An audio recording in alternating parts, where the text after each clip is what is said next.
It is the spring of 1465. A young farmhand walks through the streets of London wearing a pair of leather shoes with toes so long, so absurdly curved, that they extend 12 inches past his foot. The tips are tied with thin chains looped around his knees to keep him from tripping. A royal officer sees him from across the square. The officer does not laugh. Instead, he writes down the farmhand's name and reports him to the magistrates. Within a week, the boy will be fined a year's wages. By the end of the month, similar charges will be brought against 48 other men across the city. What was wrong with the shoes? Nothing. What was wrong was who was wearing them. In medieval Europe, what you wore was not a matter of taste, it was a matter of law. By the 14th century, monarchs across England, France, Italy, and the Holy Roman Empire had enacted hundreds of statutes telling their subjects exactly what they were allowed to put on their bodies. These statutes had a name. They were called Peasant Sumptuary Laws, and they were among the strictest dress codes in human history. The logic was simple. Class had to be visible from a distance. If a peasant could dress like a merchant, and a merchant could dress like a knight, the entire social order collapsed. So the law fixed the boundaries: silk for the noble, wool for the laborer, bright colors for those who could afford to dye them, brown and gray for everyone else. And then there were the shoes. The shoes in question are now called poulaines, or sometimes crakows, named after the Polish city of Cracow, where the fashion is thought to have originated. Their defining feature was the toe long, narrow, and exaggerated to lengths that bordered on the ridiculous. Court records describe shoes with toes extending 6 inches past the foot for a respectable lord, 12 inches for a high noble, 24 inches, in some accounts, for royalty. The longer the toe, the higher your rank. To wear a poulaine was to declare your status to anyone within 100 yards, and to wear one beyond your station was to commit a crime. This is the strange world of peasant sumptuary laws, a legal system designed to control not what you said, not what you believed, but what you walked in. And the punishments were not symbolic. In 1363, King Edward III passed what is now known as the Statute Concerning Diet and Apparel. The law set strict rules on who could wear silk, who could wear fur, who could wear which colors, and how much they could spend on cloth. Common laborers and servants were locked into wool and coarse linen. Each rank, from tradesman to noble, had its own permitted materials, written into the statute paragraph by paragraph. What the statute did not yet legislate in detail was the shape of a shoe. That came later.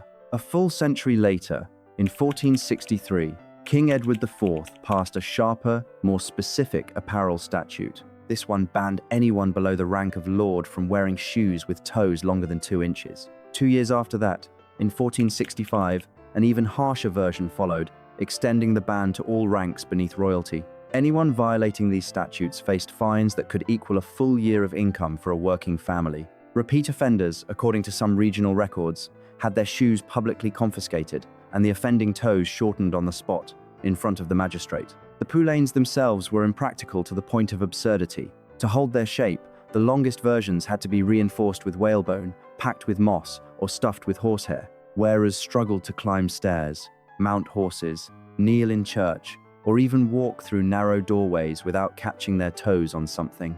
Contemporary clergy were appalled. In 1371, a priest in central France wrote in his diary that the shoes were the devil's fingers reaching out from a man's feet. The church repeatedly tried to ban them altogether, calling them satanic vanity. Several popes issued edicts against them.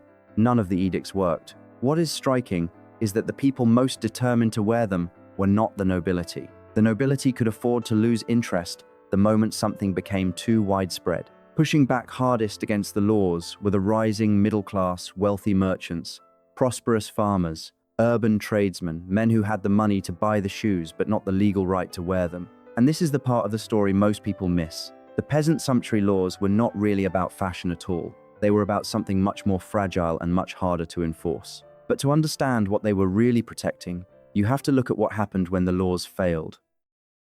In 1348, the Black Death swept across Europe and killed roughly a third of the population.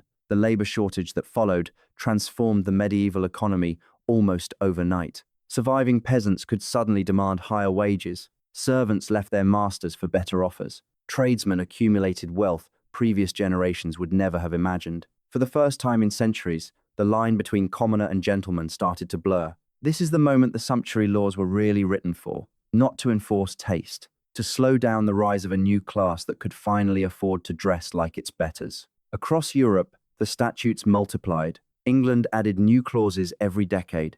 Italian city-states drafted them by the dozen. In Venice, an entire bureaucracy, known as the Provveditori sopra Pompe, was created in 1472 solely to inspect the clothing of citizens and enforce class-appropriate dress. They had their own courthouse, their own informers, and a department of tailors employed by the state to evaluate disputed outfits. It almost never worked.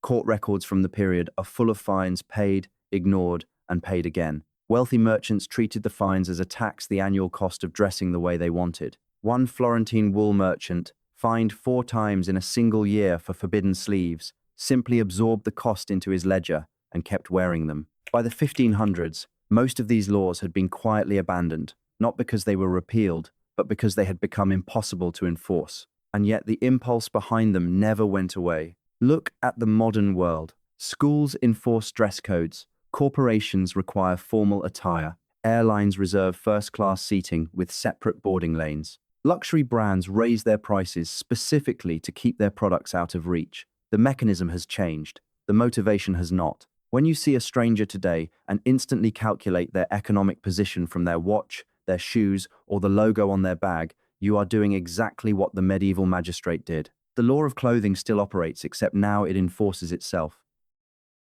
The story of the poulaine ends, more or less, in the year we opened this video with 1465. That year, the English Parliament reinforced the ban introduced 2 years earlier, extending it to virtually every rank below royalty. After more than a century of regulation, the lawmakers had given up trying to enforce hierarchy through footwear. The pointy shoe, once a marker of nobility, had become so widespread that even kings could no longer claim it. But the medieval body got the final word. In 2020, a team of archaeologists at Cambridge published a study examining the skeletons of medieval Britons buried between the 11th and 15th centuries.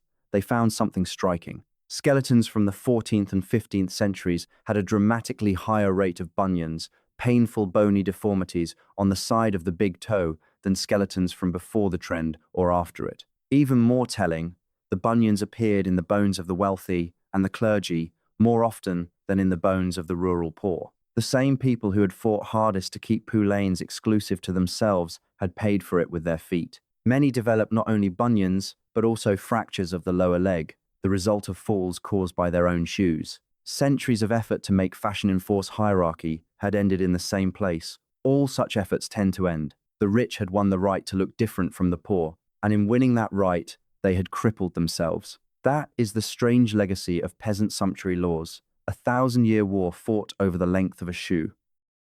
So the next time you notice someone glance at your shoes, your watch, or the logo stitched onto your jacket, remember that for most of recorded history, you would have been required by law to wear what your station permitted and prosecuted if you did not. The visible markers of class are older than most countries. They are older than democracy. They are very nearly older than civilization itself. The medieval world used pointed leather, chains, and bunions to write its hierarchy in plain sight. Ours uses brands, fits, and silent calculation, but the system is essentially the same. If this is the kind of forgotten history you find worth knowing, the channel exists for exactly that, reasons hiding in plain sight. Thanks for watching. We will see you in the next one.